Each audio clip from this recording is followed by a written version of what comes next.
नमस्कार. हे आमचे DSK ग्लोव्ज दादा क्षीरसागर सर यांची आपण इंडस्ट्रियल सिस्टीम जी 20 किलोवॅटची आहे ती बसवली आहे. त्यांचं पुढं प्लांट एक्सपान्शनच्या हिशोबाने आपण त्यांना जी सिस्टीम दिली ती आपण 30 किलोवॅट काउंटर इन्व्हर्टर प्लांट एक्सपान्शनच्या हिशोबाने दिली.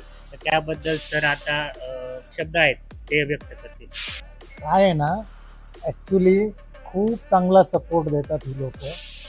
आणि कुठली छोटी मोठी जी गोष्ट असेल ना ते अजिबात नेग्लेक्ट करत नाहीत. आणि विशेष म्हणजे वेळेमध्ये काम करतात. ॲक्च्युली माझ्याकडूनच लेट झालं होतं माझे पत्रे वगैरे चेंज करायला, पण त्यांनी पूर्ण सहकार्य केलं आणि जसं जसं होईल तेवढं हे केलं. वेळेवर काम करतात. कधी फोन केला तर काही प्रॉब्लेम असेल तर ताबडतोब येतात. आणि रेट पण सगळ्यात रिजनेबल आहेत. मी 11 कोटेशन घेतले होते. 11 कोटेशनमध्ये त्यांनी स्टँडर्डचं बनवून दिलं आणि कायम ते मदत